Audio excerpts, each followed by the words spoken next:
buenas tardes, aquí con la petición hecha por el Consejo de Manizales desde el aporte que podemos hacer los medios de comunicación a esta iniciativa, que sin duda consideramos es un importante referente para fortalecer el tema de la historia local y de la historia regional.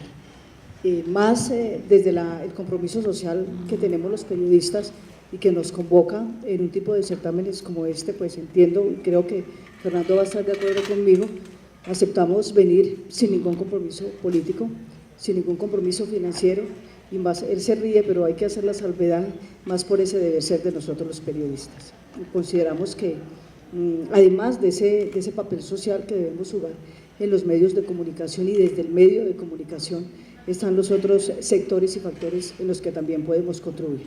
Trataré de hacer menos, que la charla, la discusión no sea, la lectura no sea muy pesada, trataré de hacer un referente general de los medios de comunicación en el eje cafetero para llegar a lo de hoy, lo que somos hoy, cómo nos hemos consolidado, a qué apuntamos, ese nuevo reto de las redes sociales.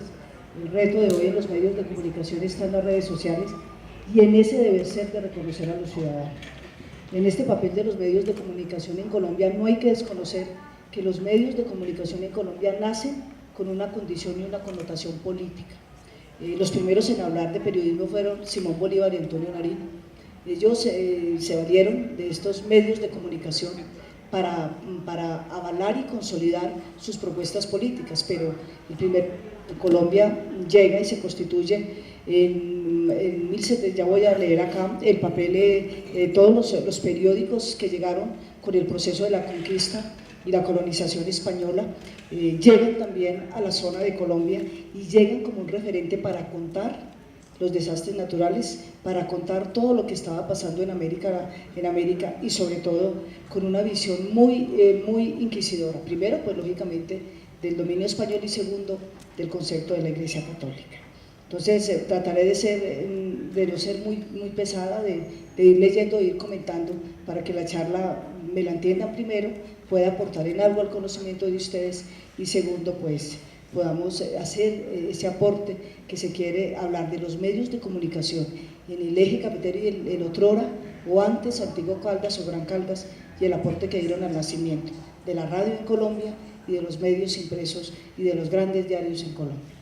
Hablando, Colombia es un país muy rico en experiencias periodísticas, desde la aparición del papel periódico de Manuel del Socorro Rodríguez, por eso el Día del Periodista es el 9 de febrero, el día que nació este periódico, y el periodismo en Colombia ha pasado por interesantes etapas, las cuales han marcado la esencia de una nación que nunca ha permanecido inmóvil ante el paso de los años.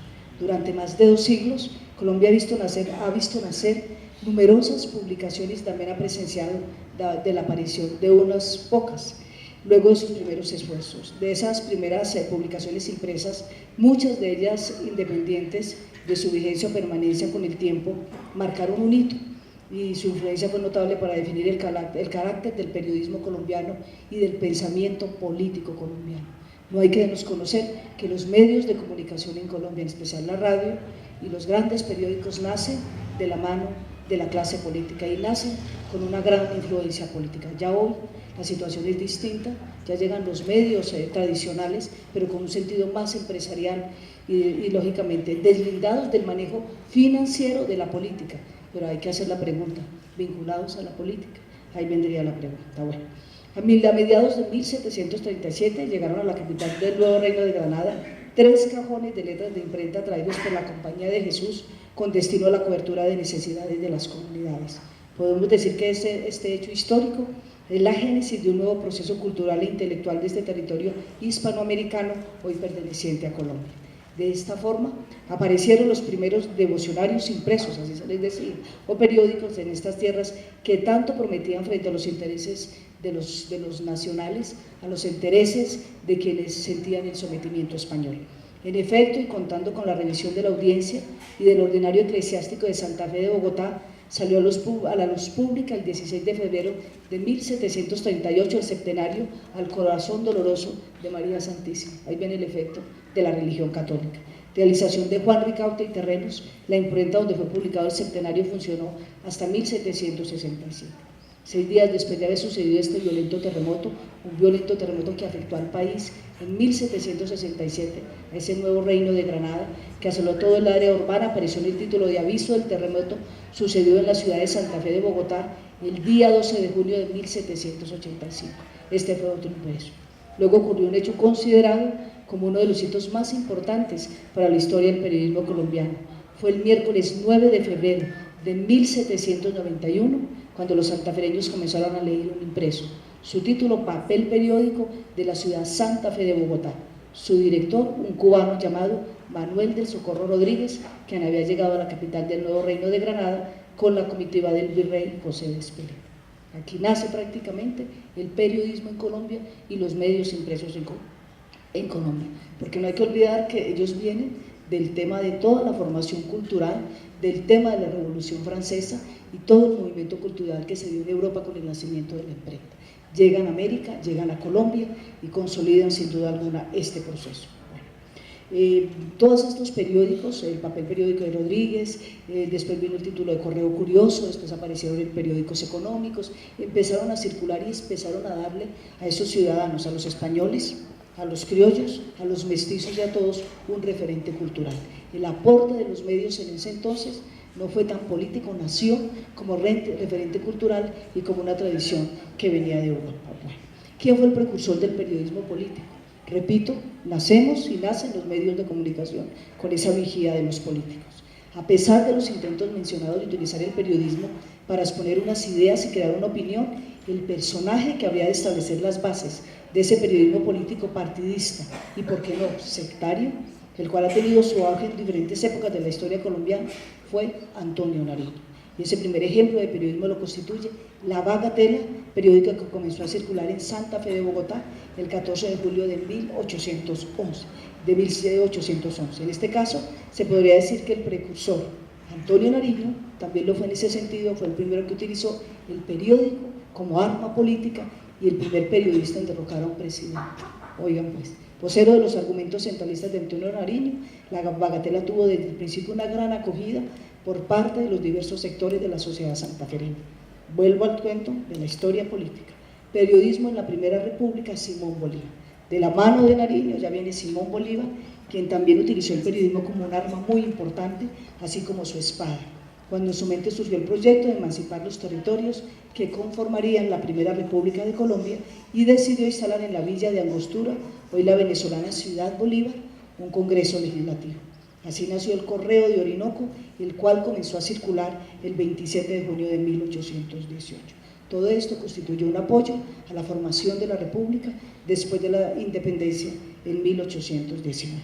Bueno, ya nos vamos al siglo XIX y a toda la mitad del siglo nacen los partidos liberal y el partido conservador. Ya viene todavía más la vigía y el efecto de los políticos en la prensa y en esos medios escritos. No había llegado la radio. Hay que olvidar que la radio llega a Colombia entre 1925 y 1930, la radio del siglo XX, viene de Europa, baja primero a Argentina y luego sube a Colombia. Fue gestión del presidente conservador Miguel Abadía Méndez, él se la cogió, entonces ¿qué dijo él? Pues ¿cómo hacemos política? No podemos recorrer el país y los radios eran un artículo de lujo, entonces él se dio a la tarea de traer radios y venderlos, pero también entregarlos, regalarlos, y él decía, tenemos que hacer la campaña política utilizando la radio. 1925-1930, cuando acaba la hegemonía conservadora, ya están los radios en Colombia. El radio era un artículo de lujo y el radio sin duda fue uno de los grandes precursores del tema político en Colombia. Fue una de las grandes herramientas que tuvieron en su momento los políticos para poder difundir sus ideas y sus conceptos, dice. Acabada la Primera República, la actual nación colombiana inició un proceso de reestructuración interna.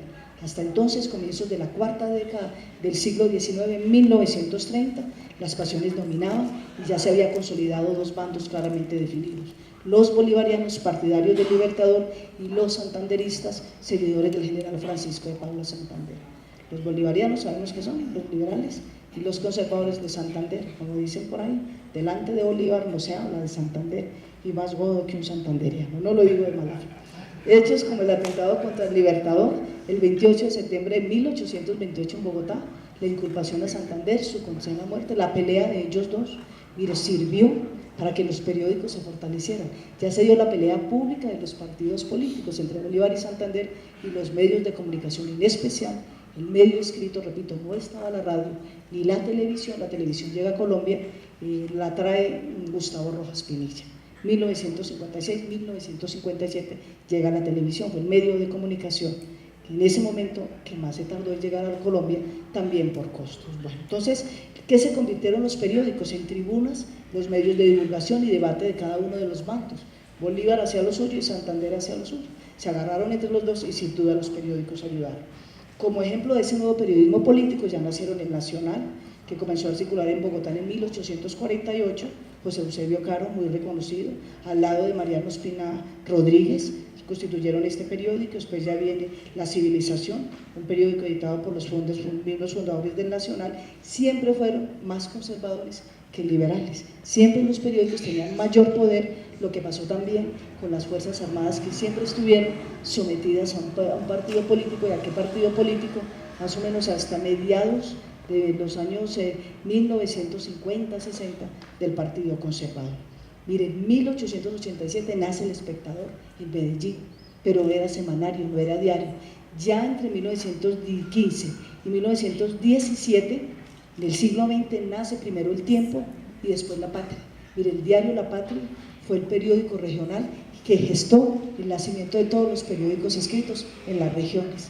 Primero El Espectador en Medellín, primero fue semanario, después se volvió diario, después El Tiempo en Bogotá, y tercero, el diario La Patria.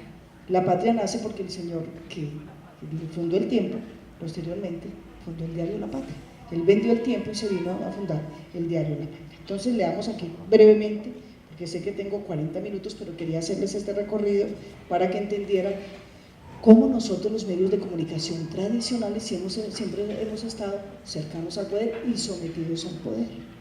Cercanos, pues de una u otra forma. Miren, la Patria nació como un periódico conservador. El Espectador no tenía tanto una incidencia política, pero hablaba de liberal, y El Tiempo sí fue siempre liberal. Su gestor dijo, vamos a promover las ideas liberales en Colombia. Igual sucedió con La Patria.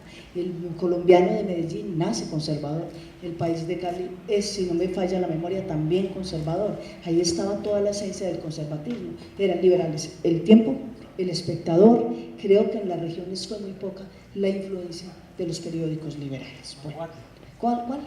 Vanguardia Liberal, sí, en Bucaramanga, ¿cierto? Ese es en Bucaramanga, dice. Bueno, ya en la primera mitad del siglo XX, entonces, debido al conflicto civil iniciado en pocos meses, la guerra de los 1000 días, ya los periódicos eran políticos, pero nos abrimos. Entonces, ¿qué hicieron los periódicos? Bueno, vamos a hacerlo político, pero no se puede perder la esencia del periodismo, contar las otras cosas, contar los otros hechos del día a día, hacer que el ciudadano del común conozca otras cosas fuera del ideario político. El ideario político regía el periódico, pero empezaron los medios a contar esa cotidianidad de los ciudadanos, ese día a día de los ciudadanos y esas historias de los ciudadanos. Y las historias de los ciudadanos y lo que se llama crónica, y nosotros en los medios periodísticos, el gran artífice del periodismo de crónica en Colombia fue el diario El Espectador. El Espectador, sin duda alguna, tenía un carácter más intelectual, sin desconocer El Tiempo y La Patria, porque si bien estos periódicos regionales tuvieron una gran incidencia política, eran también con una gran incidencia de intelectuales, de personas que hoy me van a perdonar y hay que aceptarlo, no lo tienen. Uno de los grandes vacíos que tienen hoy los grandes medios de comunicación en Colombia es la intelectualidad. Asumo la responsabilidad de lo que estoy diciendo y pienso que los periodistas hoy en Colombia hemos hecho un esfuerzo, nos ha tocado un periodismo de guerra, un periodismo de conflicto, nos ha tocado una nación distinta, pero una nación donde pudimos haber aportado más y donde sin duda debemos aportar más. Hoy las redes sociales nos han desplazado y nos tocó que la red social reconoce al ciudadano y nos tocó a nosotros volvernos más hacia el ciudadano, alejarnos del poder para poder llegar a ese ciudadano. Pero vuelvo al principio del siglo XX para llegar ahora a este tema local. El 30 de enero de 1911 comenzó, ya venía El Espectador, pero vamos al Tiempo. Comenzó a circular en Bogotá el periódico El Tiempo. Su fundador, Alfonso Villegas Restrepo, lo editó con el fin de defender los postulados del Partido Republicano, colectividad política que nació con el propósito de enfrentar al gobierno de Rafael Reyes y apoyar al presidente presidente Carlos Restrepo. 2 años después, Alfonso Villegas consideró que su misión estaba cumplida, le vendió el periódico a Eduardo Santos, pues familiar de los que, de Pacho Santos, de todos los santos, y hoy sigue siendo Santos.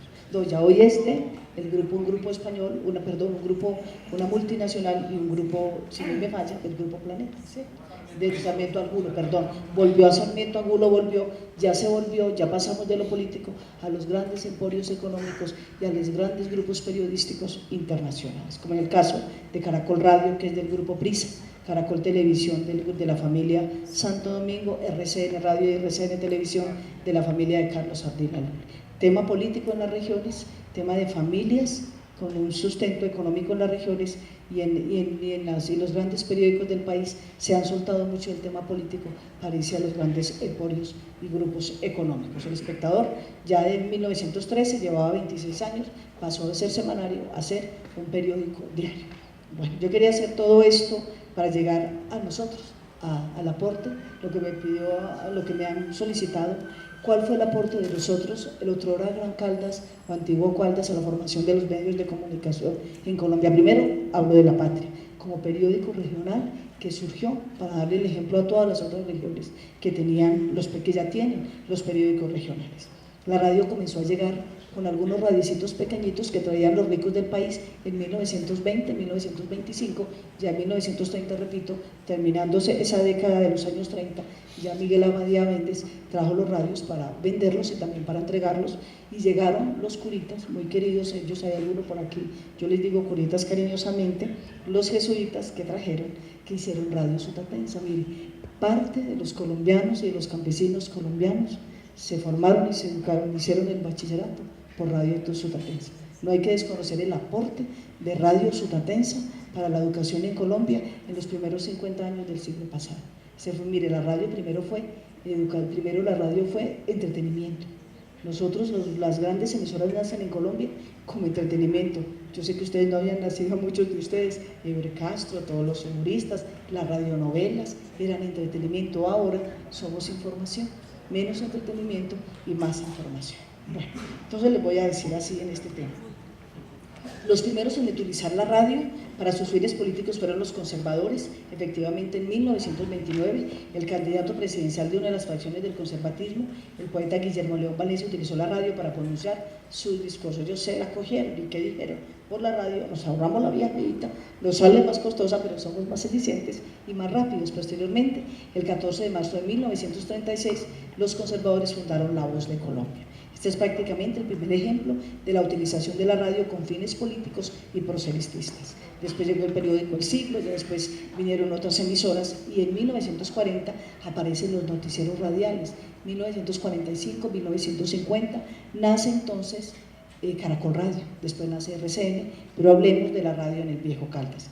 En los primeros años de la década de los años 30, la zona cafetera del Viejo Caldas vivió una situación económica relativamente mejor, entonces nosotros podíamos traer los radios. Allí, como siempre hemos sido pinchaditos y riquitos, a diferencia de nosotros, teníamos que traer los radios y barrer con nosotros, compraditos por nosotros.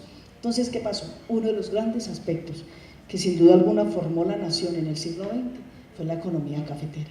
Que si hubiesen nacido los comités departamentales, que hubiese nacido la federación y que el país viviera de 5 bonanzas cafeteras en el siglo XX, le dieron una condición muy distinta a la región cafetera. Entonces aquí había la platica para traer los radios, dice. Entonces, desde luego que los efectos de la Gran Depresión en el mundo se sintieron en todas las regiones del mundo, pero en la zona cafetera fue de menor impacto, debido al auge del cultivo del café que había estado represado desde el siglo pasado por la dificultad en el transporte.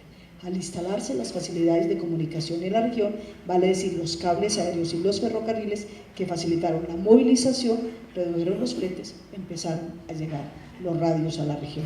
Las zonas de Manizales, Pereira y Armenia presenciaron una mayor oferta de artículos importados, entre los que se contaban las radiolas y los radioreceptores. Entonces, por eso nosotros fuimos los primeros en crear y fundar emisoras. En el año de 1930, Enrique Ramírez, a su regreso de Estados Unidos, donde adelantó estudios sobre la novedosa técnica de la radio, construyó un equipo experimental y con él transmitió el 7 de agosto la ceremonia de posesión del presidente Enrique Olaya Herrera. Esto fue en la Plaza de Bolívar de Manizales. Entonces, al ser en la Plaza de Bolívar de Manizales, había precarios recursos técnicos, el experimento de transmitir estos eventos a control remoto, marcó los derroteros para el nacimiento de la nueva industria, la radio. La estación experimental de Ramírez no se consolidó, pero sin duda alguna dejó abierta la puerta para la creación y la fundación de las emisoras. La primera licencia para una emisora en el occidente y la cuarta en el país se le concedió a Alberto Hoyos Arango en 1932. Posteriormente, el 29 de septiembre de 1931, fue inaugurada una emisora comercial dentro de la vigencia de la nueva legislación con el nombre de Radio Manizales, operando en la frecuencia 6110 KC. Desde finales de la década de los años 20, uno de los técnicos pioneros de la radio en Colombia, Roberto Baena, patrocinado por Antonio Pinzón Hoyos, pues sí que él se dedicaba a vender radiolas, discos, vino a fundar nuevas emisoras en Manizales. Llegó a la instalación de una pequeña estación de onda corta que se escuchaba muy bien en Manizales. El secretario de Obras de Caldas en 1933, Carlos Dreux, concluyó que eso era mejor subsidiar una emisora particular mediante la utilización de sus servicios. De esos servicios, pues viene la segunda estación, que se llamó emisora Electra, que recibió la licencia comercial en 1937. Radio Manizales y emisora Electra mantuvieron la exclusividad en las transmisiones de la ciudad por varios años. Los hermanos César y Mario Arango Mejía de Pereira obtuvieron licencias para Pereira y para Armenia. En 1935 ya llegan las emisoras a Armenia, fue la última ciudad. Dice: los hombres de la radio en la tierra del café. La actividad radial de Caldas en los primeros años aportó al desarrollo de la radio en Colombia muchos nombres ilustres, entre los que se puede mencionar Roberto Baena, uno de los primeros técnicos del país, Arturo Arango Uribe, creador muy temprano de periódicos, pero también de Propaganda Sancho. No hay que olvidar el aporte de Propaganda Sancho, una de las primeras agencias de publicidad, si no la primera en estar en Colombia. Enrique Ramírez Gaviria y su hermano Roberto fundaron Nueva Granada, la emisora de mayor sintonía en Bogotá, y cofundador de La Voz de Antioquia, primera emisora de Medellín, más tarde con la emisora de Manizales, cuna de Caracol Radio, cuando nace Caracol Radio. Héctor Villegas, técnico y cofundador de Transmisora Caldas. Después llega Transmisora Caldas. Leonidas Otalaro Gómez, incomparable locutor y empresario de emisoras en su ciudad natal, posteriormente se fue a Barranquilla. Bernardo Tobón de la Roche crea prácticamente Todelar, y Todelar nace prácticamente con las emisoras de Manizales. Después llega Carlos Arturo Rueda, él no era colombiano, él era costarricense. A Manizales también llegaron Eucario Bermúdez, Carlos Mejía Saldarriaga. De esas primeras épocas de la radio salieron Daniel Hoyos, Alberto Estrada, fundadores de las emisoras Ecos de Occidente y también de emisoras en Medellín. Así, Fernando Londoño Henao fue uno de los grandes fundadores de la radio en Colombia, que empezó con Caracol Radio. ¿Cómo nace el periodismo en Manizales? Lógicamente somos fruto y resultado de la colonización antioqueña. Río Negro, Abejorral y Sonsón nos muestran la cita más constante de personas que vinieron a hacer periodismo a Manizales, sentaron cabeza entre nosotros y hasta imprenta nos dejaron como un estímulo. ¿Quiénes fueron los gestores de ese periodismo? También vienen los políticos, los leopardos, pero me van a disculpar, pues son los políticos que tenían una mayor intelectualidad, eran reconocidos como políticos, pero sin duda alguna los leopardos fue uno de los grupos de intelectuales más reconocidos en Colombia. El maestro Aquilino Villegas, figura eminente de nuestras letras, inquieto por conseguirnos buenas relaciones e intercambios, fue quien ayudó a fortalecer ese proceso de la prensa en Caldas. Ya con La Patria, ya con las emisoras, pues venían todas las relaciones, quién escribe, quién hacía los editoriales, quién hablaba en las emisoras y quién colaboraba. Silvio Villegas también está entre ellos, entre los aportantes a este proceso. Silvio Villegas, Justiniano Macías, también el periodismo primero fue muy político, después se volvió muy cultural. Claro, fue político, nace con una condición muy política, y aquí en la región del Eje Cafetero no se puede desconocer que era muy político, pero tenía también la alta intelectualidad de un Fernando Londoño, de un Aquilino Villegas, de un Silvio Villegas, y de todos Juan Bautista Jaramillo Mesa, y de todos estos hombres que además ayudaron a formar empresas. Fueron unos grandes líderes políticos, pero ayudaron también a formar empresas. Están también Guillermo Lema, hijo del maestro Rafael Lema, no se puede desconocer también Emilio Cardona Londoño, José Aristizábal Estrada, Gilberto Azalta Avendaño, Beatriz Zuluaga. Voy a hacer un recorrido muy rápido, si se me olvida alguno me van a disculpar los familiares. Antonio Álvarez Restrepo, Samuel Hoyos. Álvarez Restrepo fue uno de los grandes gestores del periodismo cultural. Ovidio Rincón, quien fue director también del diario La Patria. Estoy hablando de la mitad del siglo XX, ya vengo más adelantico para donde nosotros, aquí los recientes, y está también Hugo Jaramillo, está Héctor Castro, quien fundó la PAM, la Asociación de Periodistas de Manizales, y todos estos líderes que ayudaron, Leonel Grisales Sales, José Orrego Peralta, Ariel Cardona Galvis, Jaime Río Sosa, Jorge Molina Marulanda, Hernando Saldarriaga, quien hoy sufre una gran enfermedad y está prácticamente olvidado en un ancianato de Manizales, lamentable porque de todas formas es el colega nuestro y tiene una gran enfermedad y totalmente olvidado, poco visitado por los colegas y poco visitado por sus amigos. Guillermo Gómez Salgado, Alberto Arce Londoño, Carlos Ernesto González y Gloria López de Robledo, quien fue una mujer dedicada a la actividad cultural. Orlando Cadavid, quien fue uno de los grandes gestores y fundadores aportantes del periodismo en Caldas. El primero estuvo en la emisora Caldas, la emisora que funcionaba en el edificio La Paz, Caldas Estéreo también, ellos hicieron noticieros allá, después ya nace La Voz de los Andes, nacen las emisoras independientes, viene todo ese periodismo al que estuvo vinculado Orlando Cadavid, mi maestro, quien también nos ayudó pues lógicamente en este proceso. Espero no olvidar a personas importantes quienes hayan aportado en todo este proceso de formación periodística en el eje cafetero. Ya más reciente, pues está Germán Ríos, está también, repito, José Orrego Peralta, está Jairo Castro Epse, está Jorge Molina Marulanda, y llegamos ya a lo más reciente, está Univán Darío Góez, Dubán Marín, por eso digo, si se me olvida alguien me ayuda, y llegamos al tema de Orlando Sierra. Orlando Sierra divide el periodismo de Caldas en dos, antes y después de Orlando Sierra, porque Orlando Sierra llegó en un momento coyuntural para la región, llegó a hacer periodismo en un momento donde el deber ser de la política ya se había perdido y el deber ser de la política se ha perdido, lo diría yo en su totalidad, pero sí, en un gran porcentaje. Entonces Orlando Sierra llegó en un momento donde era muy necesario y era muy difícil hacer hacer periodismo, y él llegó a cuestionar y a criticar no solo los errores de la política, sino también de los líderes, porque ya cuando llega Orlando Sierra se ha perdido ese liderazgo de los empresarios. Si perdimos el liderazgo político, también se perdió el liderazgo de los grandes empresarios como Carlos Arbeláez, los dirigentes cafeteros, los que hicieron la historia cafetera en Colombia, todos esos personajes. Entonces a Orlando le tocó una época crucial, antes de y después de.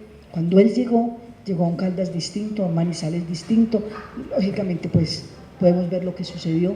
Mire, como un contrasentido, yo voy a decir, con el perdón de mi colega Fernando Ramírez y mis colegas del diario La Patria y los otros colegas, lo de Orlando como un contrasentido aportó para que se lograra por lo menos definir y mirar la política desde otro aspecto, y aportó para que los cambios políticos, a por buenos o malos, porque entienden y dicen los analistas que se dio un relevo político, pero casi que igual al otro. Esa es la situación que se plantea y la crítica que se hace, pero él llegó en un momento que su muerte sumó para que un grupo político que había asumido el poder por cerca de 40 años prácticamente terminara. Hoy la crítica está en si los que hicieron y los que están haciendo el relevo generacional están en ese deber ser de la política. Bueno, hablemos también de Luis José Restrepo, José Luis Zuluaga, Jaime Díaz Correa, Germán Ríos, Bernardo Molina Marulanda, Evelio Giraldo, Virginia Santander, una periodista dedicada a las actividades culturales, Luis José Restrepo, José Restrepo, María Teresa Peñalosa, Javier Giraldo. Mire, además del periodismo político, el periodismo cultural, y llegamos al periodismo deportivo. Todos los comentaristas deportivos del periodismo caldense que le han dado gloria al periodismo y están en medios nacionales, de la escuela del doctor Javier Giraldo Neira, de la escuela también de José Luis Zuluaga, que si bien no era comentarista deportivo, estaba en Todelar con él. Muchos nos hicimos en la escuela de José Luis Zuluaga y muchos nos hicimos en la escuela de Javier Giraldo, que hoy lo olviden o no lo reconozcan, pero un Javier Hernández Bonet, un Carlos Antonio Vélez, este muchacho joven que no es muy de la escuela también del doctor Javier, pero prácticamente lo impulsó Ricardo Rego, Ricardo Calderón. La mayoría de los grandes periodistas deportivos en Colombia se hicieron en Manizales y son de la escuela del doctor Javier Giraldo Neira. Este era un recorrido. Mario Escobar Ortiz, no lo podía olvidar, periodista cultural, uno de los grandes, José Fernando Corredor, que primero fue periodista económico, vuelvo a los años 60, 70, y después fue comentarista deportivo. Todos los que se me vayan olvidando me pueden ir ayudando, y llegamos al periodismo de hoy, a un periodismo que reclama un deber ser de nosotros, un mayor compromiso de nosotros con los ciudadanos, porque hoy el periodismo, ¿qué es? Estamos prácticamente los periodistas de hoy en una gran encrucijada. El reto de hoy de los medios de comunicación tradicionales y de los periodistas son las nuevas tecnologías y las redes sociales. No se ha medido el impacto que tiene en ese deber ser de informar, de ese deber ser de educar esas redes sociales. Ese impacto no se ha medido, lo hemos minimizado y nos ha tocado buscar y llegar a esas alternativas. En el caso de la radio, puedo tener un poco más de conocimiento. El dilema es cuál, el FM y el AM. El AM no pudimos con los muchachos, yo lo acepto. Traiga, si es tan guapo, a un joven a que escuche radio en AM, porque el radio tradicional ya no existe y los celulares traen ese FM. Entonces nos encargaron de sacarnos del mercado, diría yo cariñosamente. Estábamos en una conferencia los periodistas más mayorcitos de la radio y decía alguien, perdimos 5 millones de oyentes. Yo no lo dije despectivamente, sino que me atreví a decir, se murieron. Y yo, ¿cómo así, María Lecina? Porque somos todos adultos. Mire, yo tengo 200 alumnos, todos me dicen saludes de mi papá, saludes de mi tío, saludes de mi abuelito. Profe, ¿verdad que usted trabaja en una emisora? No he escuchado el primero que me diga, profe, yo la escuché esta mañana, o la escuchamos en Caracol. Pero yo no les estoy echando la culpa que me tengan que escuchar, no, sino mire el efecto. Pero si usted les habla de Julito, de Vicky Dávila, sí, puede que no la escuchen mucho, pero la escuchan porque es FM. Entonces mire el reto que tiene la radio tradicional y la radio comercial. De nosotros, el AM, tenemos un gran reto. Entonces, ¿a qué nos tocó ir? Lo que se dice, se escribe. Entonces, mira, a nosotros los medios tradicionales de radio nos duele más la chiviada en la página que al aire. Primero debe estar en la página y después al aire. Ya nos pusimos a competir con las redes sociales. Entonces, el reto, ¿cuál es? ¿Qué se va a hacer con el AM? El FM está fortalecido, pero el FM tiene una ventaja, repito, está en la red social y está en las nuevas tecnologías. Ahora, yo no discuto, usted puede entrar a su computador y escuchar el AM, pero el muchacho no se toma esa molestia. Puede que se lo tome el adulto, pero el muchacho no toma la molestia de coger en su computador y escuchar la emisora AM. Ese es uno de los grandes encrucijadas que tenemos, la radio. Yo hablo de la radio. En el caso de la prensa, ahora me preguntaba un joven que si yo consideraba que los medios escritos iban a desaparecer o los impresos, pues yo le dije, yo soy menos optimista de los que dicen que no. Uno diría, no tengo la autoridad para decirlo, ni conozco mucho el medio escrito como tal o los medios tradicionales escritos que ahora están en las redes sociales, pero uno le da la impresión que o baja el sistema de impreso o desaparece. Estoy haciendo una afirmación de la que no tengo muchos argumentos. Y desde lo periodístico, el reto en que está. Primero, sí, el reto en que está desde lo periodístico. Primero, irnos hacia el ciudadano. El reclamo a quienes están en el poder. Nos tocó, queriendo o no queriendo, alejarnos del poder. ¿Para qué? Para poder traer a los ciudadanos. ¿Qué éramos nosotros? Y hay que admitirlo. Y yo digo eso y me regaña, no dejé de decir eso en donde habla y a sus estudiantes. Nosotros, los periodistas en Colombia, nos olvidamos del ciudadano y los medios tradicionales. Muchos años estuvimos muy cercanos al poder. ¿Y dónde está el ciudadano? Cuando llegan las redes sociales, ¿cuál es la ventaja en la red social? En el Facebook, usted se reconoce y usted escribe lo que quiere. Entonces, el Facebook, ¿cuál es el encanto? Que usted escribe, dice lo que quiera, piensa, no tiene que llamar a la emisora para que le tiren el teléfono o le digan, bueno, ¿cuál es su queja? Y en 2 minutos le colgamos, ¿sí ve? Entonces, el reto que hace usted como ciudadano, se reconoce en la red social, reconocimiento que no le da el medio tradicional. Miren, el arma de los políticos ahora es hacer política por la red social. Yo no estoy diciendo que nosotros no sirvamos, claro que todavía aportamos y todavía somos un medio y estamos ahí. Pero el reto de nosotros es que hacer, vuelvo y repito, con nuestro papel, ser más cercanos a los ciudadanos, reconocer más a ese ciudadano, que el ciudadano se vea reflejado en ese medio y que ese medio esté al lado de ellos, no al lado del poder. Todavía nos falta y nos falta mucho. Voy a decir otra herejía que me regaña, lo más grave, la campaña pasada, la campaña política pasada, presidencial, en medio de todo el desastre, en medio de todo lo que se le pueda cuestionar a Uribe, a Oscar Iván Zuluaga y a ese sector político, les cuento que los medios de comunicación, todos en Colombia, nos alinderamos al lado de Santos. Entonces, mire, y yo le digo una cosa, voy a decir otra herejía, esa fue una gran elección para los medios. Santos sacó 7.800.000 votos, Oscar Iván Zuluaga sacó 7 millones y no tenía ningún medio de comunicación de los grandes medios a su favor. Entonces, esa es una lección para nosotros: ¿servimos o no servimos? Cuando Santos ganó por 800.000 votos con 215 congresistas, les voy a decir 215 congresistas, con la mermelada, cariñosamente, con la plata del Estado porque tenía para hacer la campaña, y con la izquierda a su lado, que los de izquierda votaron por la paz. Mire, entonces, mire, esa es la pregunta, no nos las hemos hecho, y puede que nosotros, los periodistas allá nos hacemos la reflexión, nos alinderamos, y yo lo digo, muchachos, mi querida audiencia, muy duro decirlo, pero los medios de comunicación en la anterior campaña nos alinderamos a un sector, todos en contra de, como estaba Santos en contra de, los muchos que votaron por Santos que decían, votamos en contra de, no por Santos, decían algunos, ¿cierto? Entonces el reto de nosotros, ¿cuál es? Que nos toca o volvernos más críticos, volvernos más reflexivos y alejarnos del poder. Puede que mi condición y mi situación sea muy romántica, me dicen, aterricen, no, si no nos volvemos a ciudadanos y si no nos traemos a ese ciudadano, los medios de comunicación tradicionales, vamos a seguir así en declive, porque ¿qué nos está haciendo competencia? La red social, donde usted se reconoce, escribe lo que quiere, piensa lo que quiere y dice lo que quiere, y no necesita acudir a un tercero para que le dé permiso de decir lo que quiere.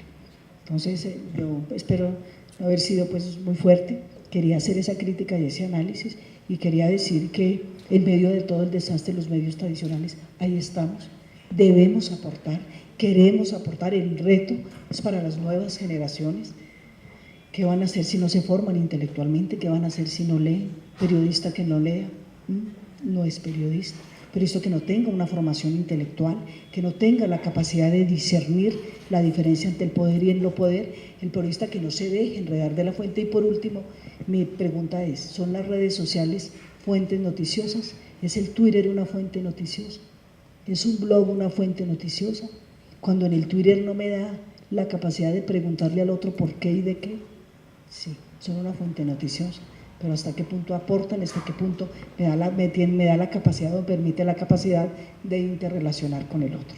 Espero en esto poco, me disculpan, en la historia de la radio puedo conocer más, en las otras de los medios me van a disculpar, no fui muy profunda, pero conozco más un tanto de radio donde he estado vinculada, y quería hacer estas reflexiones, quería contarles qué somos hoy, a qué apuntamos hoy y a qué apunta nuestra nueva encrucijada. Muchas gracias.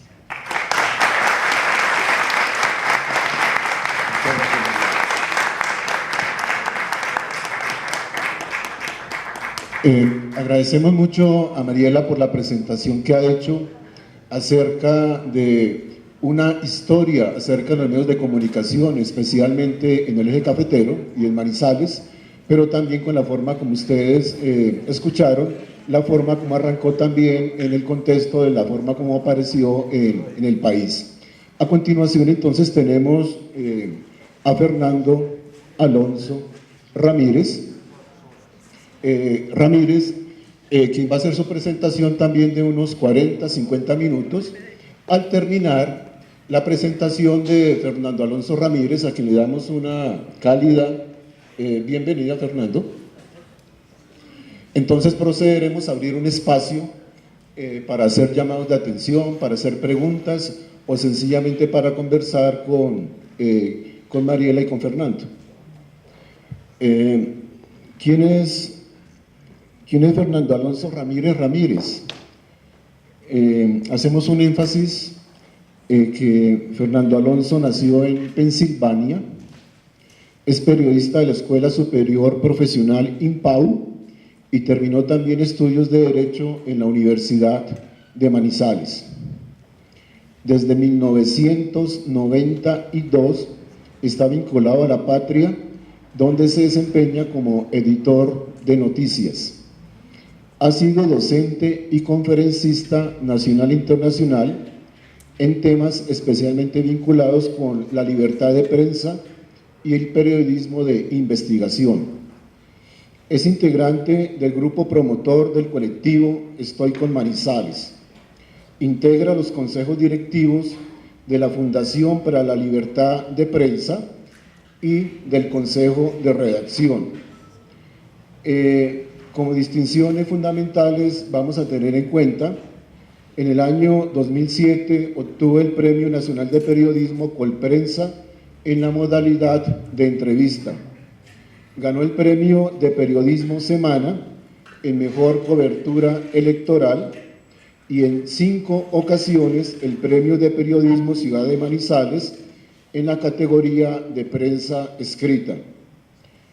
Artículos de Fernando Alonso Ramírez han sido publicados en los libros La Verdad Herida del proyecto Antonio Nariño y Crónicas de Colprensa.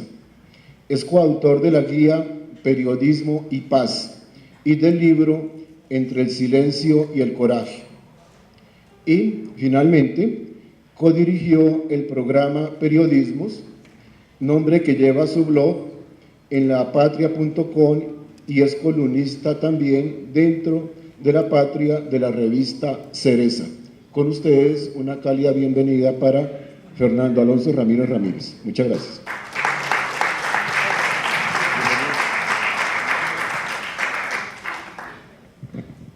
Bueno, parece que tengo problemas con la presentación, pero es más una presentación ilustrativa. Lo de fondo está acá. Mientras pasa eso, pues yo primero les quiero contar que voy a saltar algunas partes del principio porque Mariana la resumió, aunque creo que puedo hacer énfasis en otras cosas. Lo primero es que quienes me conocen saben que yo soy un poco desobediente. Me pidieron hablar de la prensa en Manizales y yo quiero hablar de la censura de prensa en Manizales, que va de la mano de la historia del periodismo escrito en esta ciudad. El énfasis es absolutamente sobre el periodismo escrito. Lo otro es que yo, la verdad, cuando acepté esto, después me fui para mi casa y dije, oiga, ¿yo por qué no me arrepiento? Primero porque yo no soy historiador, ¿cierto? Yo apenas intento contar historias cuando el mundo todavía construye la historia, cuando la historia no ha terminado de desarrollarse. Entonces, con el perdón de los que están aquí, que sí saben de eso de fondo, pues es un total atrevimiento haberlo hecho. De hecho, el maestro Miguel Ángel Bastenier tiene una excelente no definición de lo que el periodista no es. Él dice, el periodista es la suma de todo lo que no es. No es político, no es historiador, no es novelista, no es sociólogo y no es científico, pero ese no ser todas esas cosas es el periodista. El mismo Bastenier, en su cuenta de Twitter, lo siento Mariela, es fuente de información también, dice que el periodismo es como un borrador. Okay. El mismo Bastenier dice que el periodismo es como un borrador de lo que en su momento se llamará historia, como para entendernos que aquí no hay un trabajo realmente profundo de lo que uno quisiera. Sobre la prensa en Manizales se han escrito libros enteros, como ese manifiesto de huellas del periodismo caldense, elaborado por el colega Óscar Gaviria Valencia, o antes la historia del periodismo en Manizales, de Juan Antonio Díaz. De ellos obtuve muchos datos que hoy presentaré ante ustedes, o ese escrito que fue publicado a manera de folletín de libro en su momento, La Prensa de Manizales, que es una bella y completa página de Juan Bautista Jaramillo Mesa, que la escribió en 1951. Así que por eso pensé en darle ese pequeño giro a esto y hablar más de la censura de prensa. Obviamente estas pesquisas son incipientes y en ningún momento pretenden ser una completa historia de ese fenómeno que ha dejado tan profunda huella en nuestro periodismo local, al punto de contar con 2 periodistas asesinados, sin lugar a dudas, por razones de su oficio. Falta una recopilación de todo lo que ha sufrido la prensa local con embates de ciudadanos, políticos, gobernantes venidos a dictadorzuelos, militares y sicarios. Espero que este intento de explorar una vena contada de manera desperdigada sea un aliciente para que la academia, otros periodistas o verdaderos historiadores le metan diente a este pedazo de la historia oculta, censurada en Manizales. Obviamente, por ser yo parte del inventario de La Patria, y porque he vivido en esta casa periodística 23 años, hay una carga para contar desde lo que ha pasado en la patria. Hay que contar, primero, que en el proceso de fundación de esta ciudad, a mediados del siglo XIX, la prensa ya tenía un largo recorrido. Pues pasó, miremos la primera diapositiva, por favor. Eso. Tenemos la imprenta de Gutenberg, ¿cierto? 1450, y para que llegara a Colombia la primera imprenta, mire todo lo que pasó. Fue apenas en 1737 que la trajo y se instaló en el Colegio de San Bartolomé, y durante 30 años, es decir, del 37 al 67, solo imprimió novenarios, oraciones, misales, ¿sí? Puros libros píos. No había espacio para el conocimiento.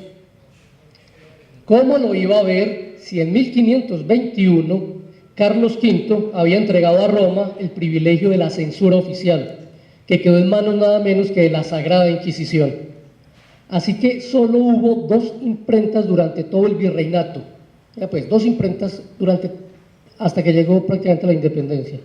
La real, que le fue confiscada a los jesuitas, y la patriótica, que le fue confiscada al precursor de la independencia, Antonio Nariño, quien sufrió cárcel, destierro, pérdida de sus bienes, por imprimir un panfleto, que todos decimos, no, es que él tradujo los derechos del hombre y del ciudadano. Nunca circularon. Los derechos del hombre y del ciudadano no circularon. Él alcanzó a entregar 17 copias y las recogió. Tanto que algunos en esa época hicieron chiste diciendo que recogió más copias de las que imprimió. Y aún así, el miedo que le tenían fue condenado. Esa historia se recoge en una muy bella novela que acaba de escribir Javier Darío Restrepo, que se llama El Guardián del Fuego.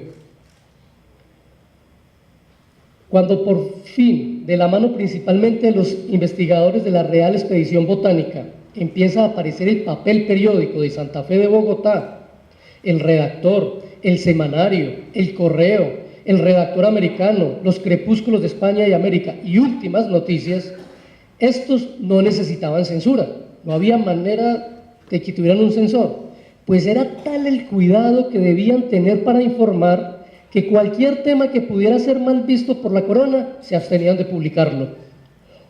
O como hizo el papel periódico, ese primer periódico que tuvimos, que para informar de la ejecución en París del rey Luis XVI y de la reina María Antonieta, mendigó permiso a España para informarlo durante meses. Y estos periódicos, para acabar de completar, como las imprentas eran oficiales, pues se pagaban con recursos de la corona. Ahí me acuerdo de una frase que repite mucho el concejal Juan Sebastián, que es que el que pone la regla de oro, ¿no? El que pone la plata pone la regla. Eso pasaba en esa época.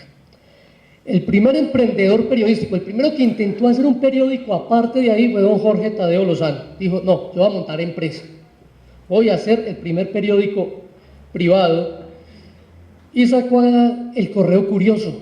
El Correo Curioso intentaba hacer empresa y dar a luz algunas quejas de los criollos, obviamente con sumo cuidado. Para alcanzar punto de equilibrio necesitaba vender un mínimo de 200 suscripciones a 13 reales cada una, pero luego de intentarlo durante meses comercializó 17, pequeño déficit de 233.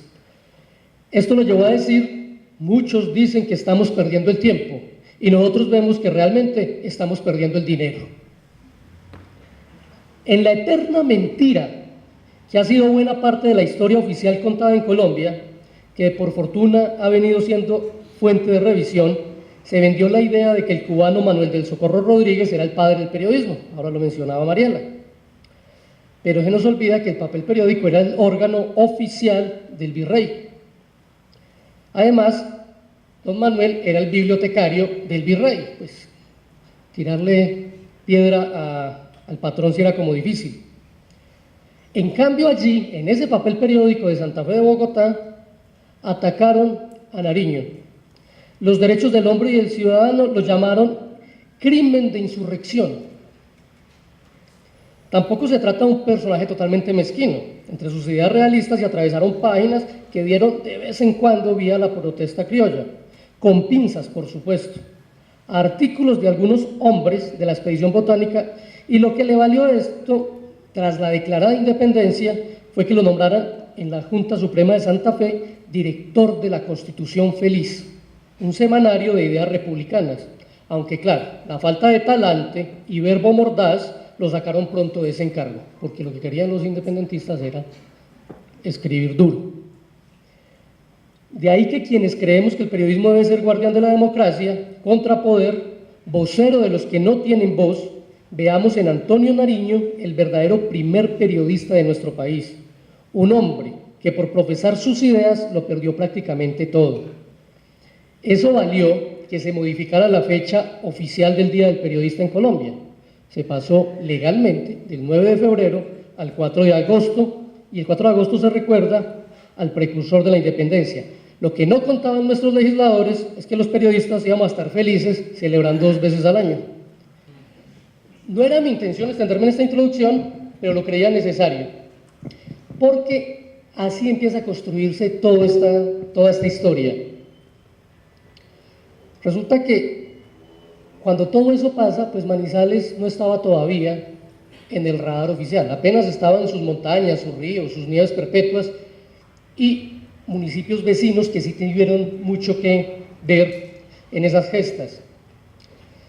Pero Manizales se convertiría en fundamental para el país, para la construcción del país que venía una vez fue creada, al ser bastión antioqueño para defenderse de los ataques caucanos o para emprender la avanzada hacia el fuerte estado del sur.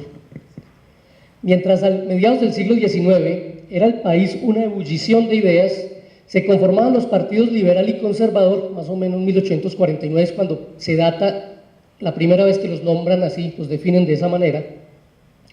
En las montañas del sur de Antioquia no había mucho tiempo para la acción política, pues las manos de los labriegos de esta región andaban generando un profundo cambio en el país al avanzar en un proceso de colonización frente a quienes eran los grandes concesionarios de estas extensas tierras. No había espacio en los escasos periódicos de la época para hablar de este conflicto que transformaba la propiedad de la tierra, pero sí para grandes debates políticos que ayudaron a darle forma a los partidos y al entendimiento del Estado, el mismo que no encontraba su mejor modelo desde que se ganó la Guerra de Independencia en 1819. La Nueva Granada había sufrido varias secesiones, ese sueño de Bolívar ya no lo era, y esto permite que, por ejemplo, Rafael Pardo, hoy candidato a la alcaldía de Bogotá, en su libro Historia de las Guerras, haya dicho que el proceso de ideologización de los granadinos se hizo acelerado y extendido, porque fue una ebullición de ideas. Cuando Manizales se construye en un proceso de varios años y se reconoce su fundación el 12 de octubre de 1849, gobernaba el país el payanés Tomás Cipriano de Mosquera, venido de la guerra en que venció a su paisano José Hilario López. Cuando en el 54 José María Melo se encontraba al frente de la presidencia e hizo, comillas, responsables a los directores de publicaciones con su patrimonio, sujetos de cárcel, de las injurias y ataques al gobierno que salieran publicadas, Manizales no se preocupó por ese asunto, pues aún no se imprimía aquí el primer periódico. Pero esta ciudad creció rápido y se convirtió en un importante bastión militar. No se puede olvidar que el 28 de agosto de 1860 Mosquera, que había declarado la rebelión desde Cauca 4 meses antes, la atacó con 3.500 hombres y 5 piezas de artillería. Fue la batalla que condujo a la expulsión, no cumplida, pero que le dio fama de fortín, pues se defendió con la fiereza de 2.500 soldados de la tercera división, reforzada por tropas auxiliares de Antioquia. De nuevo, no hubo necesidad de imponer censura, porque no había a quién o a qué censurar. Y pasaron 25 años de la fundación para que apenas en el 74 Alejandro Restrepo diera vida a El Ruiz, primer impreso de Manizales, que por ahí lo vieron ustedes ahora. Era una publicación semanal, sin pretensiones ni dogmatismos de ninguna naturaleza. según recreaba Juan Bautista Jaramillo Mesa en Estampas de Manizales. Como era de esperarse, este primer periódico terminaría siendo presa de la censura, de la guerra de entonces, pues en 1876 Manizales de nuevo fue pieza fundamental para librar las batallas, y fue así como aquí mismo, el 6 de abril de 1877, se firmó la capitulación de San Antonio. Esta guerra de los conservadores contra el régimen liberal tuvo todos los visos de una guerra santa con epicentro en Manizales, relataba José Fernando Campo Trujillo, que estuvo el año pasado también por aquí conferenciando. Anota Jaramillo Mesa que el Ruiz suspendió labores en 1876 con motivo de la guerra civil y la confiscación de la imprenta donde se editaba. Conoció 26 ediciones y su archivo desapareció. Nos permite esto afirmar que la historia de la prensa en Manizales está ligada desde sus orígenes a la censura.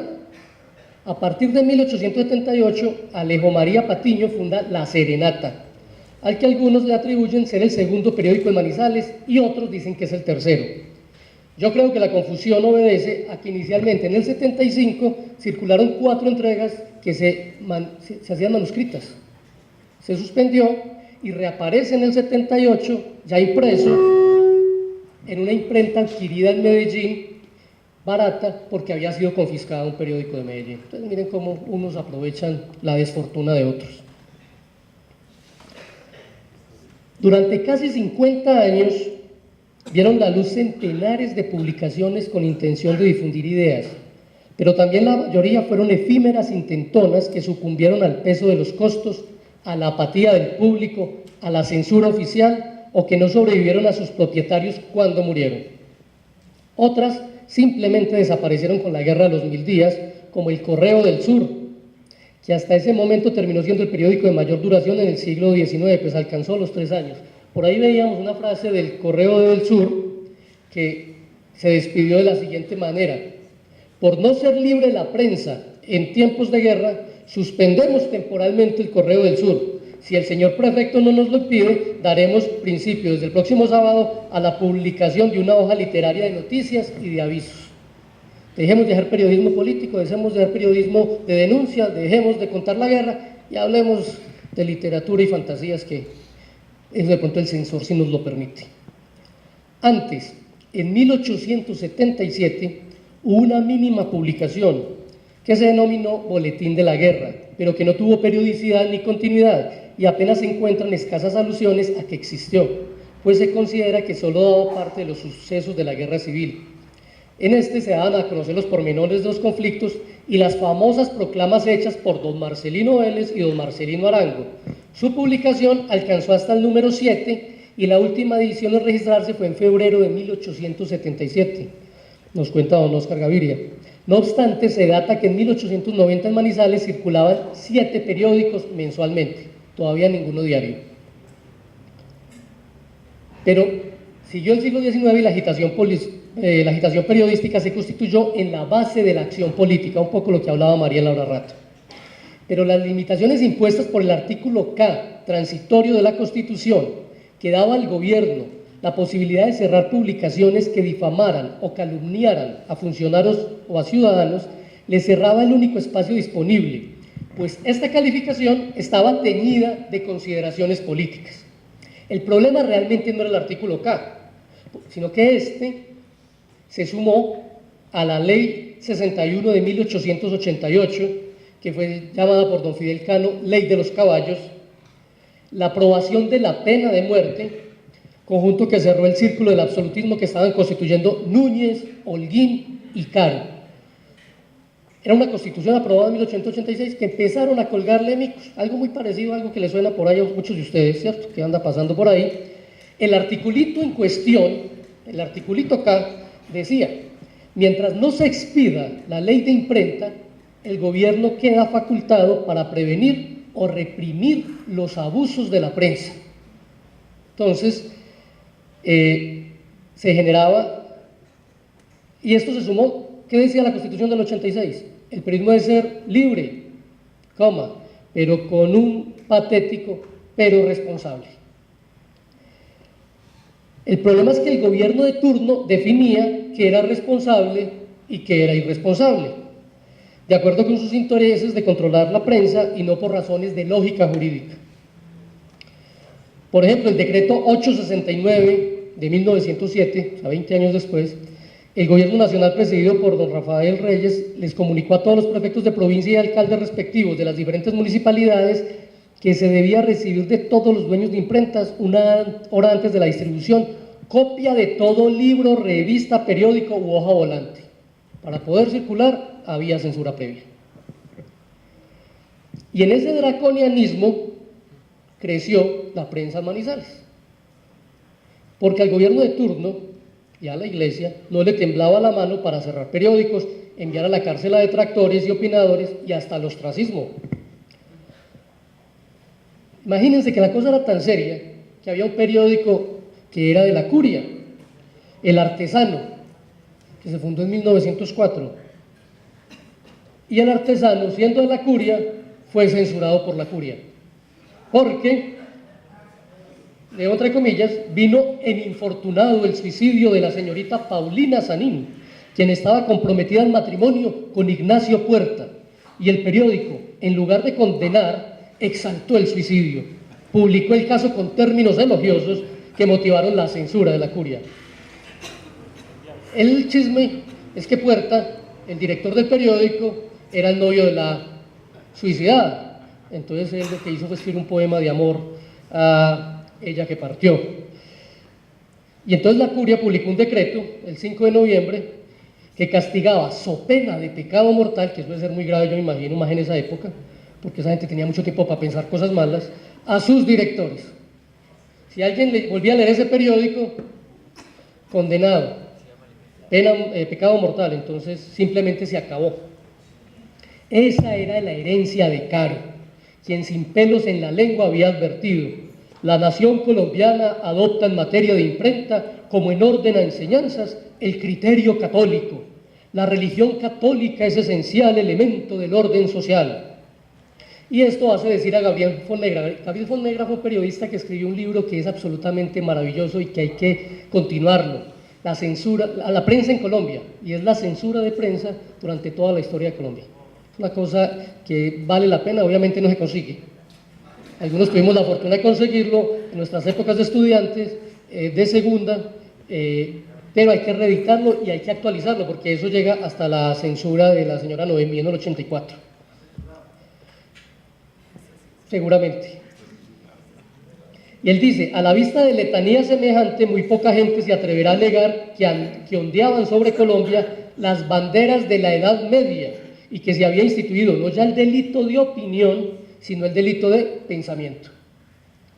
En Manizales, por ejemplo, acostumbra exaltarse, por el perdón de ustedes, la figura de Monseñor Nacianceno Hoyos, quien rigió durante 19 años la diócesis de Manizales, desde 1902 a 1921, año de su muerte.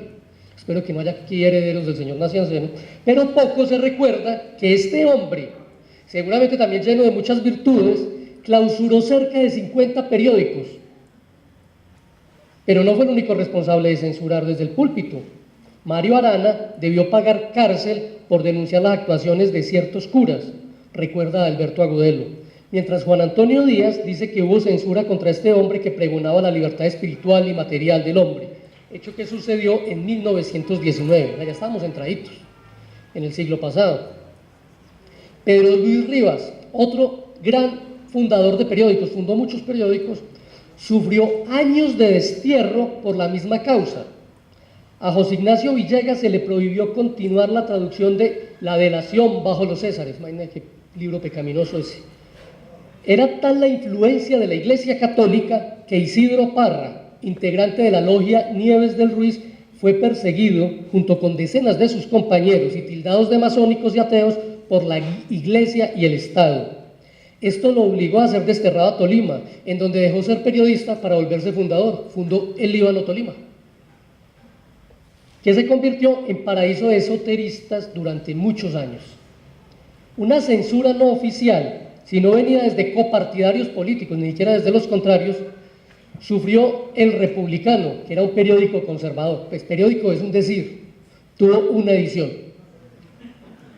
Su primera y única edición apareció en 1890 bajo la dirección de don Jesús Londoño Martínez. Cuando la edición del periódico estaba lista para circular, fue adquirida de inmediato por los señores don José Tomás Henao y Juan de Dios Jaramillo, y ya vi donde aprendieron algunos a comprar la edición completa.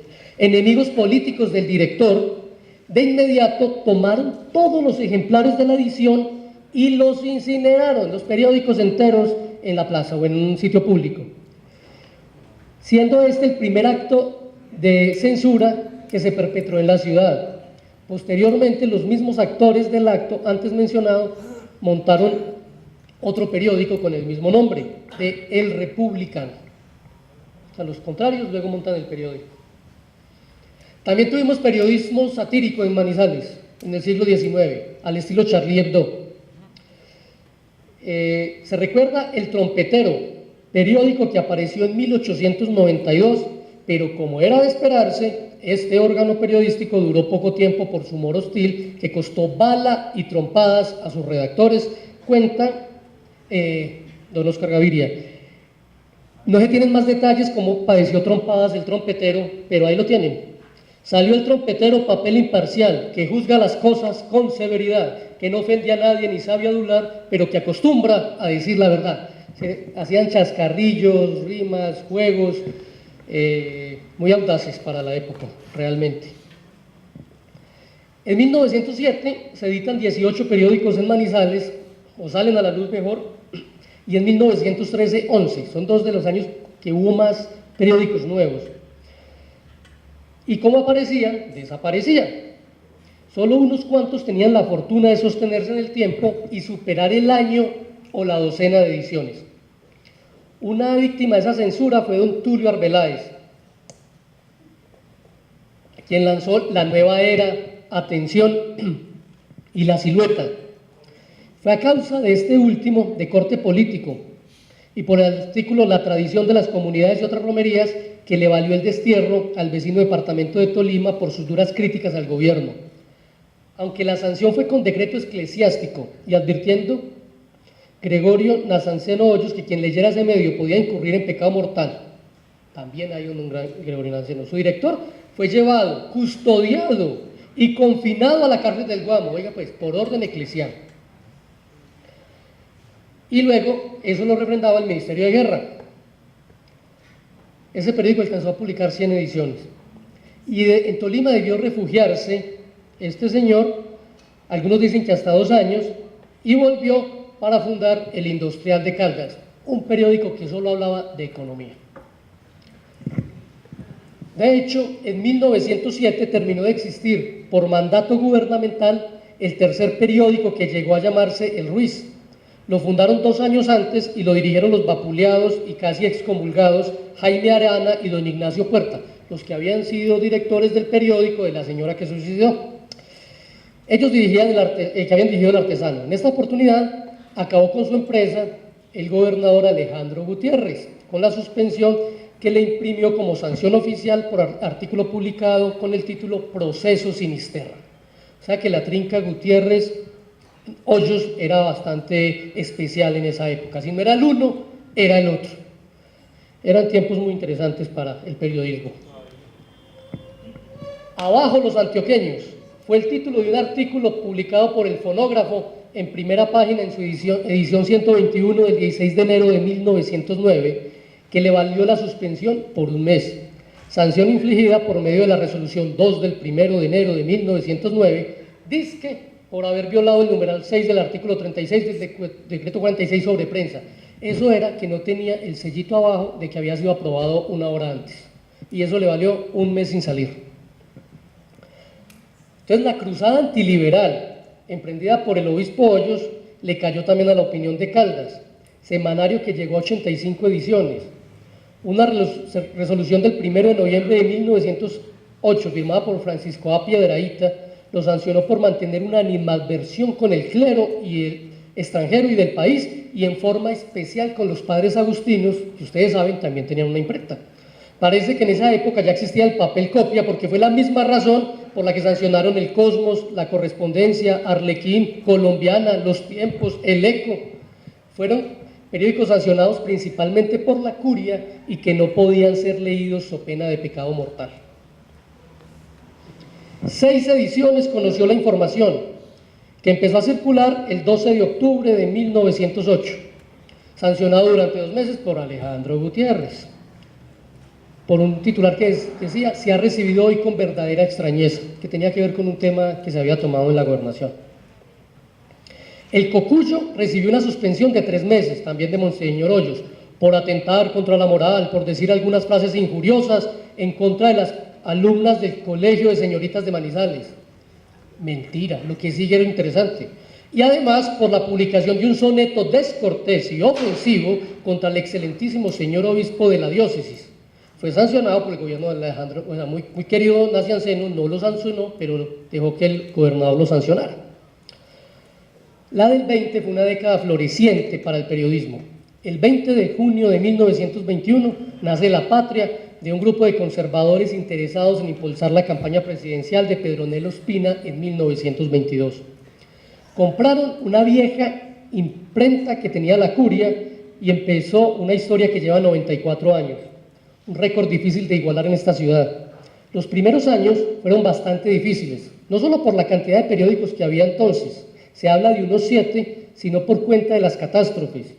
Un año después de su fundación, sus talleres quedaron consumidos por el primer gran incendio de la ciudad.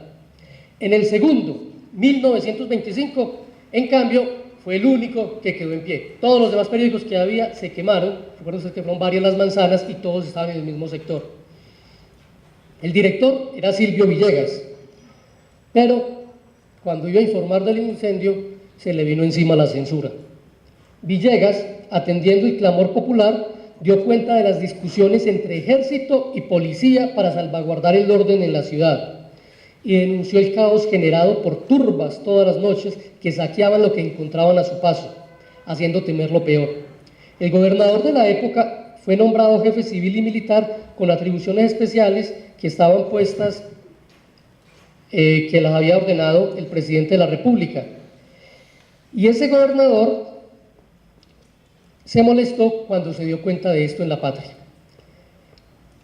El jefe civil y militar, por única respuesta, dictó un decreto sencillamente dictatorial. Ordenó en forma draconiana la clausura del diario.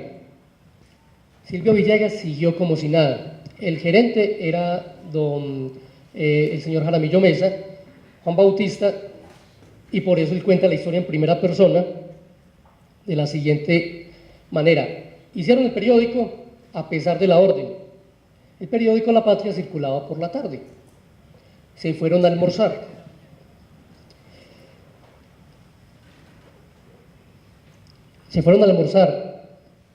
Y cuando regresaron, la policía secreta había desocupado la oficina, había cambiado las guardas y sometido a los vigilantes que quedaban. Y el periódico no circuló. Hubo ruegos, no estaba don Nacianceno, pero el que le seguía, hubo ruegos de la curia, de toda ella del Partido Conservador, de los ciudadanos, diciendo necesitamos estar informados, el único periódico en pie. No valió. Para poder volver La Patria a circular, tuvieron que renunciar gerente y director. Reapareció días después cuando los cambiaron. Pero duró poco. El incendio del 20 de marzo de 1926 sepultó a cenizas, por segunda ocasión, a La Patria. Y aquí se dio un gesto muy bonito de solidaridad. La Voz de Caldas termina imprimiendo La Patria durante ese tiempo y se logra, digamos, recomponer un poco lo que estaba allí, porque se dice que don Silvio Villegas quedó en la ruina después de eso. Pero hubo otras censuras. La turba enfurecida también victimizó a La Patria en octubre de 1938. Basta leer la noticia de entonces para entender, no requiere comentarios. Titular: terrible desastre consumó la plebe liberal a la patria. Noticia: con motivo de la violencia partidista, La Patria, que siempre ha defendido la causa conservadora, se ve arrollada por sus ideas y los opositores cobran y muy caro tal ideología. Por ello, en momento de ese fervor, los liberales deciden destruir esta casa editorial con la idea de silenciarla. Sin embargo, La Patria, como el ave fénix, se levanta de nuevo. Esto valió una editorial de Silvio Villegas, que había vuelto ya a dirigir el periódico, en el que dice: aquí estamos, más o menos aquí estamos, aquí nos quedamos, aquí estamos, ignorantes de la imprenta, más o menos es lo que el señor dijo en su editorial. Ya en 1923 había habido un caso de turba y de censura. El diario tenía 3 años de circulación y un editorial suyo provocó la andanada del liberalismo obrero, y esto llevó a que se reuniera un grupo de estos después de un discurso exaltado del dirigente obrero Gilberto Agudelo, y se fueron a las instalaciones del diario y lo cogieron a piedra. Como las calles eran empedradas, cuenta la historia que la calle quedó en tierra. Todas las piedras desempedraron la calle, atacaron eso, y los periodistas, entre ellos estaba Eudoro Galarza y su hermano, tuvieron que volarse por los techos de las casas vecinas. Ese periódico desapareció con muchos otros en el incendio del 25. Hubo también acoso judicial desde esa época. En 1935 vuelve al tribunal acusador el sumario a los periodistas. Se trata de un proceso adelantado no solo contra La Patria, que dirigía Silvio Villegas, sino también contra La Voz de Caldas, que dirigía Eudoro Galarza, y el periodista Gerardo Jiménez Tobón. Este caso termina en diciembre de 1937 a favor de La Patria. El pleito lo promovió Luis Antonio Medina. Esta causa la terminó el Tribunal Superior de Manizales, absolviendo a los acusados. También en el 38 fue, ustedes recuerdan, el paro estudiantil en la ciudad, porque había los exámenes de revisión y se generó una protesta tan grande que tuvo renombre, alcance nacional, y empezaron a gestarse movimientos estudiantiles en el resto del país. Como La Patria apoyaba los reclamos de los estudiantes, obviamente fue sometida a censura oficial por algunos días. También en el paro de transportadores de 1943, el famoso paro que se dice que organizó Gilberto Alzate Avendaño, y el gobierno prohibió la emisión por radio y nombró censor de prensa al abogado Ramón Marín Vargas, quien ejerció sus funciones en La Patria, cuya edición de ese día fue censurada, tanto en el material informativo como en el gráfico y columnas editoriales. Pero le gustó tanto la cosa del periodismo a don Ramón Marín, que fundó su propio periódico después, un excelente periódico liberal que se llamó La Mañana, que luego desapareció. Pero ahí no termina la cosa. Siguió, por supuesto, la censura impartida por la dictadura del señor Gustavo Rojas Pinilla, con 2 gobernadores militares que tuvimos en ese momento, mucho más fuerte la segunda parte, que apenas fue de 7 meses, de Cuervo Arauz, que censuró La Patria. Ustedes ven por ahí, esas ediciones censuradas son de esa época. Simplemente se ponía censurado, donde iba una caricatura, censurado, que me parece hasta mucho más interesante. Y luego vino, si los alcaldes hacen la alcaldada, los gobernadores, ¿qué hacen? Gobernadas. Una censura de 1971. Se estaba terminando el Frente Nacional y ustedes se acuerdan que Misael Pastrana declara uno de los tantos estados de sitio, turbado el orden público, y el gobernador de la época en Manizales, Luis Enrique Giraldo Neira, se tomó la atribución de ser el censor de La Patria. Era el único periódico censurado en 1971 en el país, porque él le pareció que la orden era para ir más allá y había que censurar al periódico. Y esto generó un amplio debate, tira y afloje, pues desde el fin de la dictadura de Rojas Pinilla no pasaba eso, un gran apoyo nacional, y eso duró 3 días.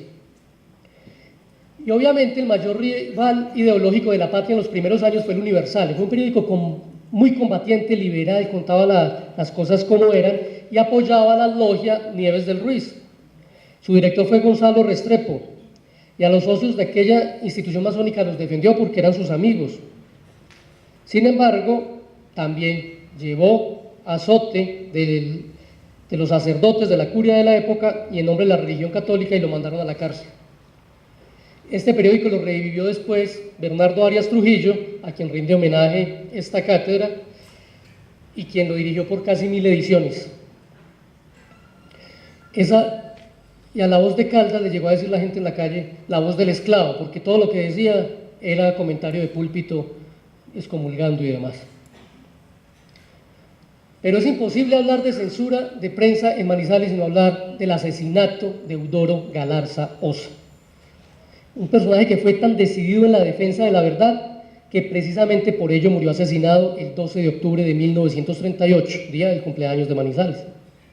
Murió sobre su máquina de escribir cuando el furibundo teniente Jesús María Cortés Poveda vino y le hizo exigencias a las cuales no accedió. Para no faltar a su conciencia y a su ética, La Voz de Caldas, su diario, desapareció en 1939. Corrió la misma suerte de decenas de medios en Colombia, que desaparecen después de que es asesinado el periodista, el dueño del medio, con lo cual se censura 2 veces la libertad de prensa. El homicidio de una persona, la privan de hablar, pero privan a la comunidad de ser informada con unas ideas. 40 años después del asesinato, Jorge Consuegra entrevistó al oficial que lo asesinó y que ustedes recuerdan quedó libre por cuenta de una defensa de Jorge Eliezer Gaitán, que dijo el argumento de que se había atentado contra el honor militar, y entonces había una legítima defensa del honor militar. Pues en mi clase de penal yo nunca entendí esa vaina, pero bueno, él lo supo interpretar. Y el militar, 40 años después, dijo que si le volvía a pasar lo mismo, volvía y lo mataba. Como es impune, como salió libre, eso es lo que pasa cuando hay impunidad. En Colombia solamente ha habido condena para 2 crímenes de periodistas, para sus autores intelectuales. Ese fue el primer asesinato, el preludio de lo que venía después de asesinatos de periodistas en Colombia. Otro asesinato de periodista en Manizales, pues obviamente es el de Orlando Sierra. Yo nunca me cansaré o mejor dicho, no podré borrar de mi memoria el momento en que tuve que notificarle a la redacción de Muchachos, que Orlando había muerto. O sea, que esas esperanzas que guardaba uno muy en el fondo, definitivamente no se concretaban y que Orlando murió. Eran unos muchachos de 20 años, de 22 años, 23 años, llorando sobre su computador, pero escribiendo porque había que hacer el periódico el día siguiente en homenaje a Orlando. Es un golpe muy fuerte para una redacción de periodistas. A Orlando lo mataron por lo que escribía, no por los versos. A Orlando lo mataron por ser columnista de opinión fuerte y corajudo. Y seguimos reclamando que haya condena en estos casos, que se encuentre a los culpables, sean quienes fueren, pero no puede quedar esto como está. Un informe de la Fundación para la Libertad de Prensa del 2010 demostró cómo la mayoría de procesos de periodistas en Colombia, tanto de amenazas ninguno prospera, y de asesinatos muy poquitos, y en el mejor de los casos se llega a los autores materiales. Pero hay otras maneras de censurar, hay otras formas de censurar que son más estilizadas, y es el acoso judicial. La Patria tiene cientos. Por fortuna, después de una tutela que muy al principio falló erróneamente, para mi gusto, la Corte Constitucional, porque después cambió la jurisprudencia, nosotros seguimos invictos en esos temas y hemos logrado demostrar la veracidad en la mayoría de nuestras informaciones, o si nos equivocamos, pues rectificamos, ¿cierto? Que es el derecho que tendría uno cuando se equivoca. Pero les quiero contar la historia del Andino. El Andino, que es un periódico reciente de Manizales, un periódico de Fabio Arias, nuestro colega Ari, que contó un detallito. Dijo, viene la tonis política. Es una alusión a la yidis política. Un muy conocido congresista de Caldas tuvo una suerte de coincidencia y se tuvo que retirar de la sesión del Congreso en la que él era pieza determinante y había dicho que no iba a votar la reelección, y el que lo sucedió votó a favor de la reelección y eso permitió que tuviéramos la reelección del presidente Uribe. Este congresista, que no tenía concejales, diputados, nada, terminó siendo viceministro. Este congresista terminó con cargo en la ESAP, con notarías, y luego pasó a ser embajador en Brasil, la tercera embajada más importante del continente. Creo que ya no, según leí. El señor, eso que dijo que solamente le puso el título Tonis Política, fue lo nuevo que dijo el Andino. Lo había dicho La Silla Vacía, lo había dicho El Espectador, lo había dicho El Tiempo, lo había dicho La Patria. Pero nuestro congresista solo denunció al Andino por calumnia y puso a subir a escalas al director. Y en esas subidas de escalas, la primera llegaron a conciliar, obviamente no conciliaron. La segunda vez que fue citado a la Fiscalía Ari fue para notificarle que el proceso se tenía que archivar porque la Corte Suprema de Justicia había abierto investigación por ese tema. Entonces, no había lugar a la denuncia. Pero está el tema del acoso judicial. La FLIP también ha dicho, ojo, esa es otra manera de censurar. Y el año 2007, los periódicos de Colombia, el 9 de febrero, Día del Periodista, todos se juntaron y sacaron un editorial conjunto en contra de la censura judicial, porque se estaba volviendo otro tema. Un periódico pequeño, un medio pequeño, hasta para la Patria a veces es difícil pagar un abogado para defenderse. Solamente por el hecho de tener que pagar el abogado ya es un problema. La buena noticia para todos los periodistas aquí es que para eso está la FLIP, para dar asistencia jurídica también a quien lo necesite, que es una manera de apoyar a los periodistas independientes. En la ponencia ustedes la tendrán la oportunidad de leerla, hay mucho más tela de donde cortar, pero apenas los dejo picados y esperemos que la academia u historiadores u otros periodistas les dé por escribir el libro de la censura en Manizales. Muchas gracias.